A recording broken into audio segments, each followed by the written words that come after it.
بتائیے، اگر کوئی کہے میں بتوں کو بھی خدا مانتا ہوں، اللہ کو بھی مانتا ہوں، قابل قبول ہے؟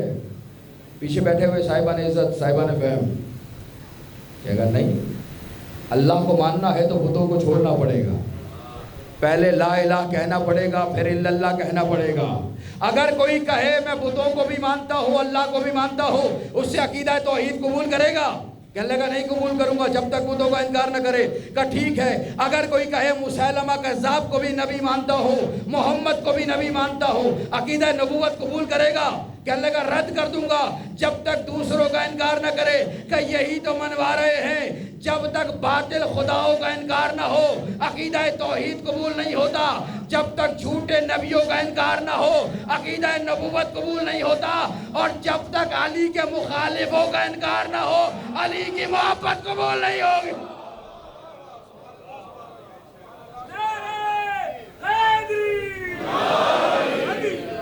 صلوات بھی محمد و آل محمد کے ذات ہوں۔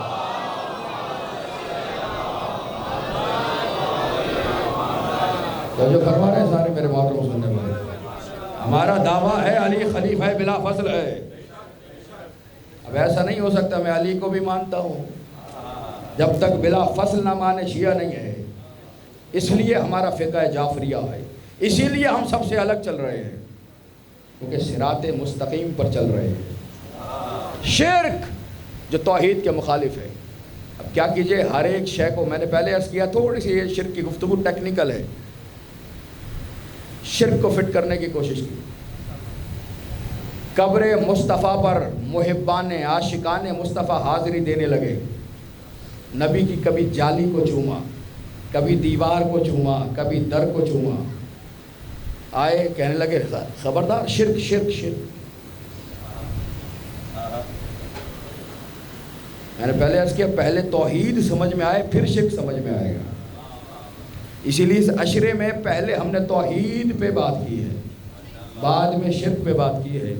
شرک کا فیصلہ وہی کر سکتا ہے جو محافظان توحید سے متصل ہو، وہ بتائے گا شرک ہے یا شرک نہیں ہے۔ ہمارے ایک عالم پہنچے ہوئے، عبداللہ شیرازی مجتہد، کہنے لگے الاحتجاجات العشرہ میں تحریر فرما رہے ہیں۔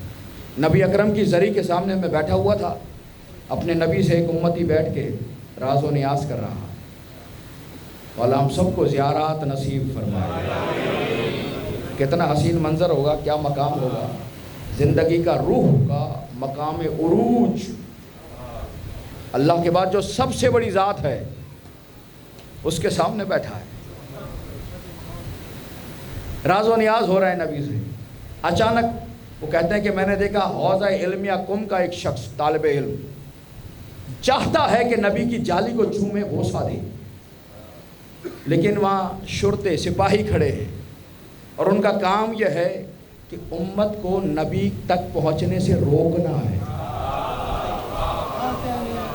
محسوس کریں گے میرے خاموش دوست جتنے بیٹھے ہوئے، امت کو نبی تک پہنچنے سے، زمانے قدیم کی بات کر رہا ہوں، الاحتجاجات العشرہ، درمیان میں کھڑا ہے اور یہ عالم امامہ ابا کبا حوضہ علم کم کا طالب علم زیارت کرنا چاہتا ہے۔ کہنے لگے میں دیکھ رہا تھا سپاہی کھڑے ہیں، کسی کو جانے نہیں دے رہے، لیکن عاشق کو کون روک سکتا ہے؟ اس عالم نے نظر بچاتے جیسے سپاہی کا رخ دوسری جانب ہوا، یہ جلدی سے آیا، اس نے جالی کو پکڑا اور چوم لیا۔ اس نے جالی کو جیسے چوما، سپاہی متوجہ ہوا، اس کی طرف آیا، اس کا ہاتھ تھاما، اس نے مسکرا کر کہا جو میں کرنے آیا تھا کر لیا، اب جو تم نے کرنا ہو تم کر لینا۔ میں نے اپنا کام کر لیا ہے، اپنی عشق کا اظہار کر دیا ہے، اپنے نبی کی جالی کو چوم لیا ہے، میں نہیں۔ اب جب وہ کام کر چکا تو سپاہی کیا کرے، مقصد تھا روکنا، روک نہیں سکا، اس نے اس کا ہاتھ تھاما، آیت اللہ کے سامنے لے کر آیا، لا کے کہنے لگا آپ اپنے لوگوں کو روکتے کیوں نہیں ہیں؟ محسوس کیجئے گا اس کو، کہ کس بات سے نہیں روکتے؟ کہ یہ پتھر چوم رہے ہیں، یہ لوہا چوم رہے ہیں، یہ لکڑی چوم رہے ہیں۔ لوہا چومنا بھی شرک ہے، پتھر چومنا بھی شرک ہے، لکڑی چومنا بھی شرک ہے۔ کون کہہ رہا ہے؟ سپاہی۔ کس سے کہہ رہا ہے؟ آیت اللہ سے۔ یہ بھی تو دیکھیے کمال، ستم ظریفی تو ملاحظہ فرمائیے۔ سپاہی کہہ رہا ہے کہ آپ اپنے لوگوں کو روکتے کیوں نہیں ہیں؟ کہ کس بات سے؟ کہ یہ شرک کر رہے ہیں، پتھر چومنا شرک ہے، لکڑی چومنا شرک ہے، لوہا چومنا شرک ہے، یہ شرک کر رہے ہیں۔ آیت اللہ نے مسکرا کر جواب دیا، ذرا اتنا اور بتاؤ، کبھی حج کیا ہے؟ حج پہ گئے ہو؟ کہنے لگا بارہا حج کیا ہے۔ کہا اچھا، جب حج کیا ہے تو حجر اسود بھی چوما ہوگا؟ سارے میرے محترم دلیل ہے کہ ایک سامنے کے حوالے کروں، دلیل ہے مضبوط۔ حجر اسود چوما، اسے چومے بغیر حج ہی نہیں ہوتا۔ کہ پھر یہ کیسا فیصلہ ہے؟ مکے کا پتھر چومنے کے قابل ہے؟ سارے میرے سننے والے محترم، نبی کی دیوار، نبی کے پاس کا پتھر چومو تو شرک ہوتا ہے، وہاں چومو تو شرک نہیں ہوتا۔ کہنے لگا نہیں، بات یہ نہیں ہے مکے اور مدینے کی، بات یہ ہے ہم حجر اسود کو اس لیے چومتے ہیں کیونکہ نبی نے اسے چوما تھا۔ توجہ میرے سارے محترم سننے والوں، کہ آپ نے کہا پتھر چومنا شرک ہے، اگر پتھر چومنا شرک ہے تو نبی نے کیوں چوما؟ فیصلہ تو یہاں پر ہے، پتھر چومنا ہی شرک ہے، نبی نے حجر اسود چوما، کیوں چوما؟ نبی نے چوما اس لیے آپ چوم رہے۔ گھبرا گیا، اٹک گیا، پھنس گیا، دلیل رد دلیل۔ پھر جواب میں کہنے لگا حضور بات کیا ہے؟ نبی نے اس لیے چوما تھا کہ ہے تو پتھر مگر آیا جنت سے تھا۔ صاحبان فہم، صاحبان علم، عزت دار شخصیت، جملہ آہستہ سے کہوں گا، جیسے جی چاہے ویسے سنیے گا۔ انہیں کیا پتا شرک کیا ہے؟ وہی بتائے گا جو توحید کے دامن سے وابستہ ہو۔ انہیں کیا علم شرک کا؟ کہنے لگے نبی کا پتھر چوم رہے، شرک کر رہے ہیں۔ کہا آپ نے مکے میں حجر اسود کو چوما تھا، وہ کیا تھا؟ کہ ہم نے نہیں، وہ نبی کے کہنے پہ چوما، نبی نے چوما اس لیے ہم نے چوم لیا۔ کہ اگر پتھر چومنا شرک ہوتا تو نبی نہیں چومتے، نبی نے جو چوما اس کا مطلب ہے شرک نہیں ہے۔ کہنے لگا نہیں، اصل بات یہ ہے حجر اسود عام پتھر نہیں ہے، یہ جنت سے آیا تھا، یہ جنت سے منسوب ہے۔ جملہ ایک سامنے کے حوالے، حجر اسود جنت سے منسوب ہے اس لیے چوما جاتا ہے۔ کہ تمہاری عقل کو کیا ہو گیا؟ جو پتھر جنت سے منسوب ہو جب وہ چومنے کے قابل ہے تو جو پتھر مالک جنت سے منسوب۔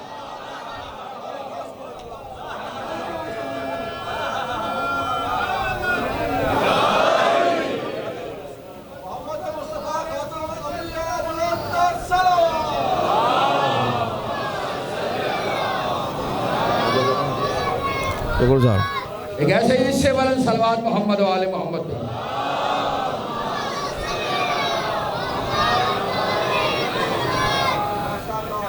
دلیلیں دے رہے ہیں، ایسے ہی فتویٰ نہ لگاؤ شرک کیا ہے، آؤ ہم سے پوچھو، ہم بتائیں گے کسے کہتے ہیں۔ ایک اور عالم ہے، روکا جا رہا ہے، قبر سیدہ پہ نہ جاؤ۔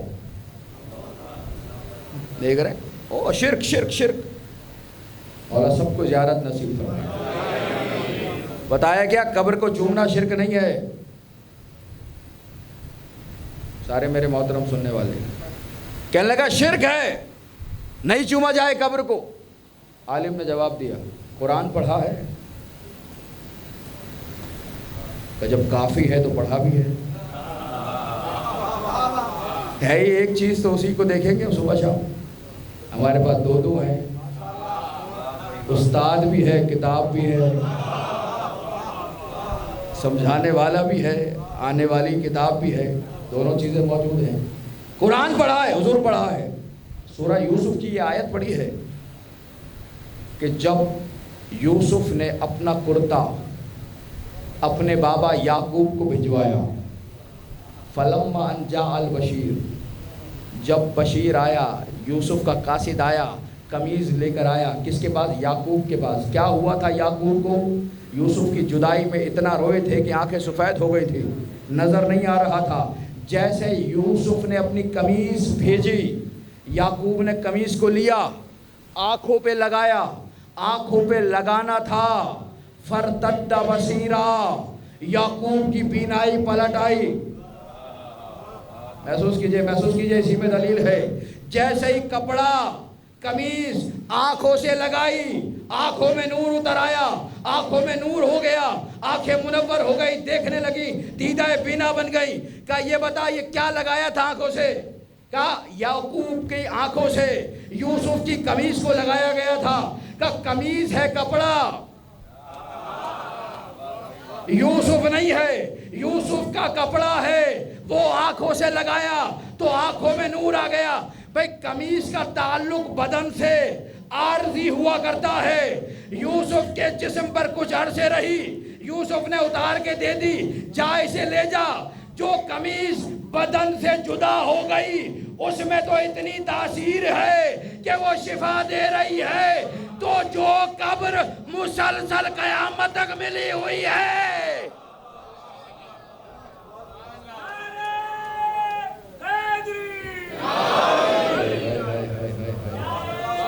دو دلیل ہے، شکر ہے یا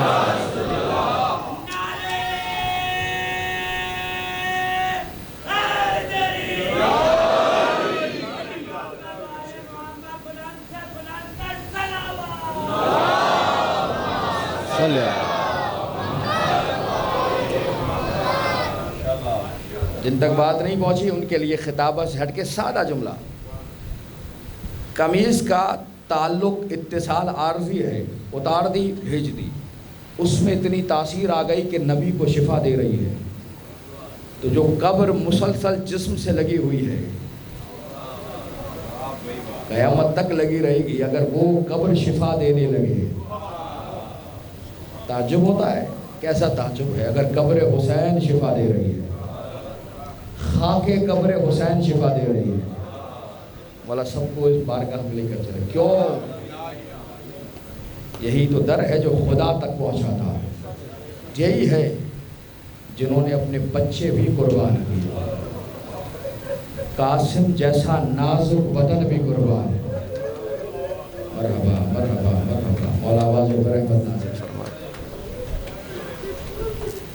خود کو نہیں منوانا، توحید کو منوانا۔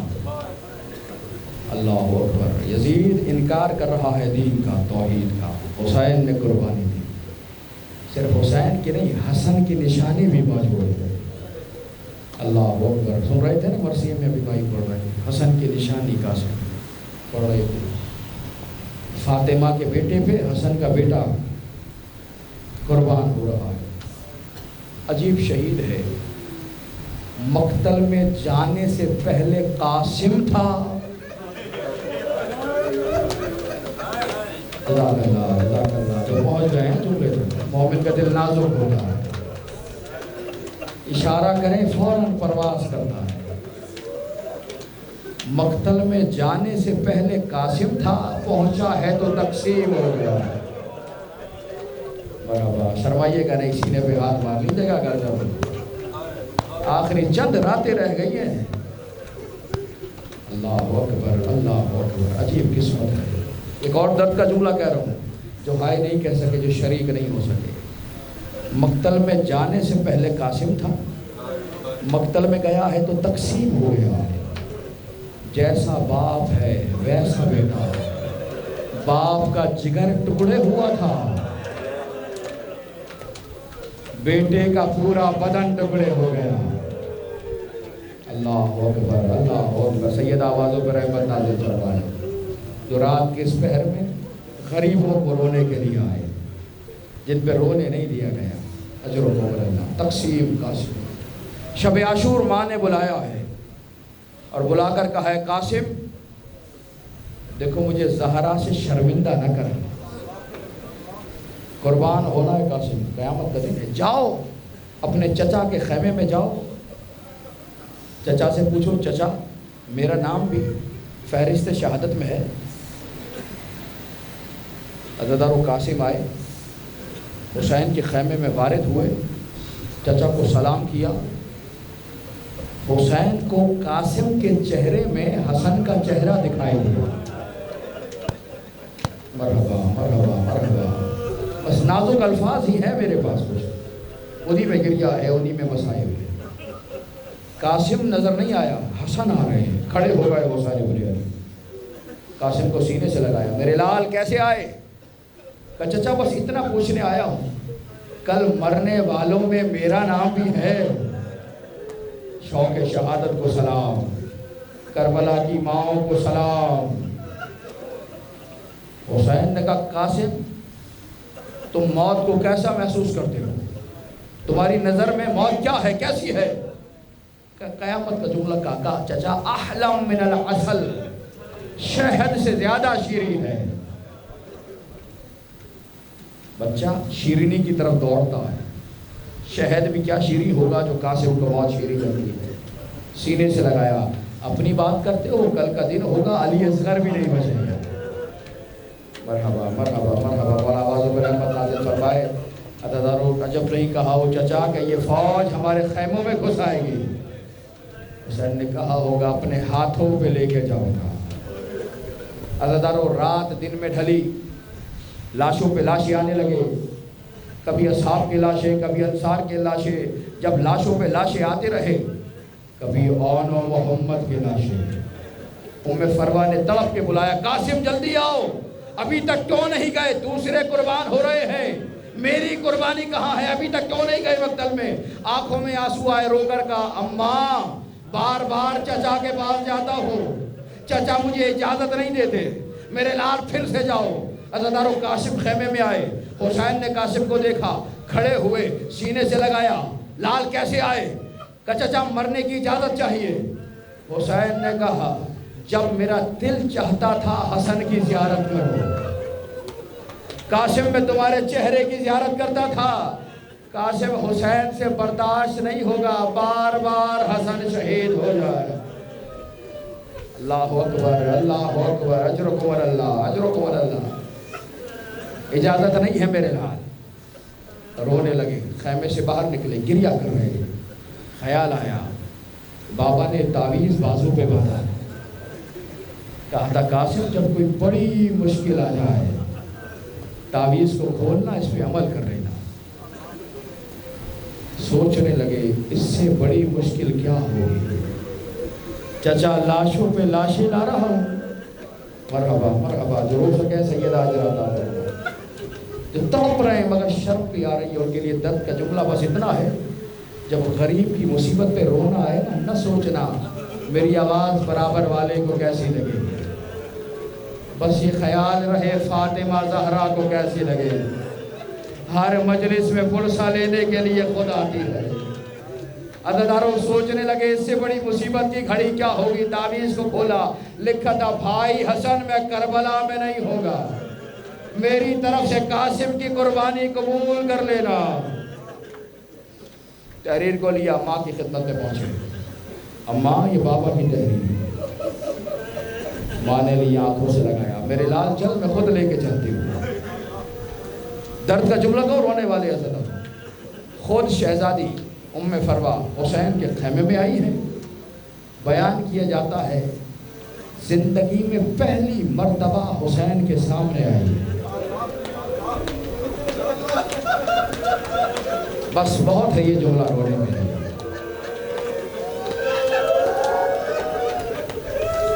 جو بی بی دل پہ ہاتھ رکھ کے فیصلہ کرنا، جو بی بی کبھی امام کے سامنے نہ جاتی ہو، وہ شرابی کے دربار میں کیسے گئی ہو؟ واہ قاسمہ واہ حسینہ واہ غربتہ۔ جیسے ہی حسین کے سامنے آئی، امام کھڑے ہوئے، بھابی آپ نے کیسے زحمت کی؟ یہ حسن کی تحریر ہے۔ حسین نے تحریر کو لیا، آنکھوں سے لگایا، اچھا بھابی بہت بڑی سفارش لے کر آئی، جا میرے لال اجازت ہے، لیکن قاسم کم سن ہے۔ حسین نے اپنے ہاتھوں سے گھوڑے پہ بٹھایا، اپنے ہاتھوں سے بھتیجے کو سوار کرایا۔ آپ بھی پوچھتے ہو کہ شیعہ روتے کیوں ہیں؟ دین بچا اللہ کا، شریعت بچی مصطفیٰ کی، گھر لٹ گیا فاطمہ کا۔ جزاکم ربکم خیر الجزا۔ یہ ہے محافظان توحید، خود قربان ہو کے اسے بچا رہے ہیں۔ اپنے ہاتھوں سے سوار کیا، جاؤ میرے لال۔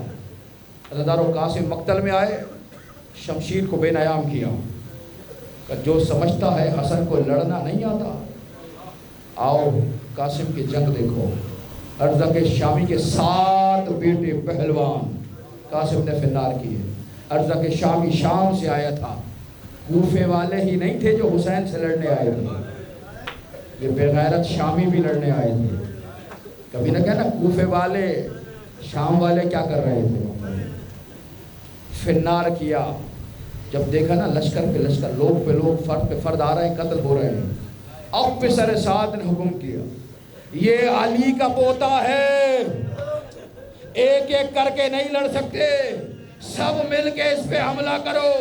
عزادارو 13 برس کا بچہ ہو، 3 دن کا بھوکا پیاسا ہو، چاروں طرف سے لشکر حملہ کرے، کب تک ٹھہرتا؟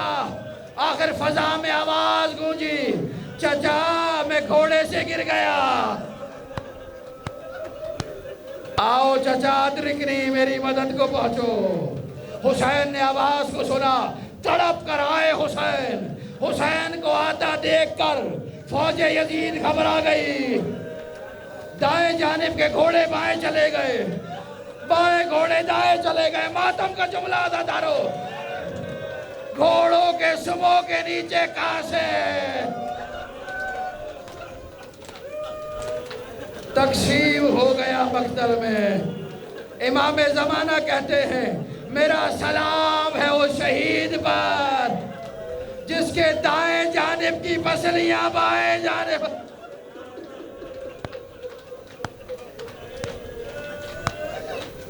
بائیں جانب کی پسلیاں دائیں جانب آ گئی ہے۔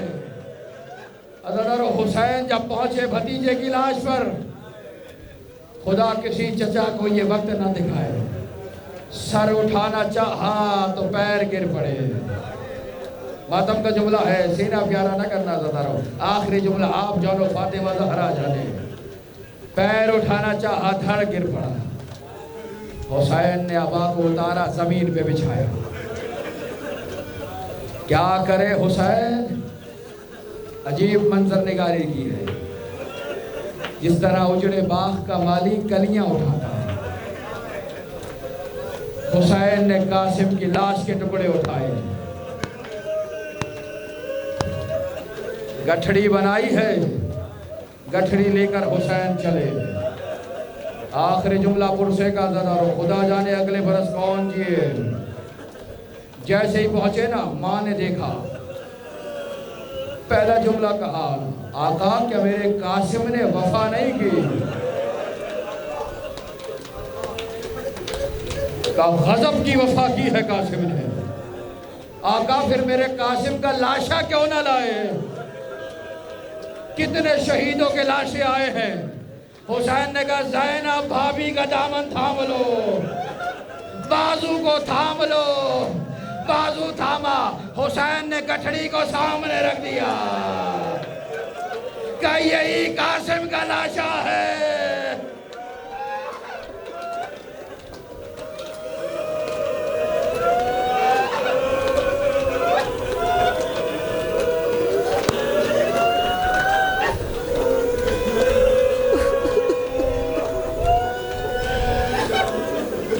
ماتم قاسم۔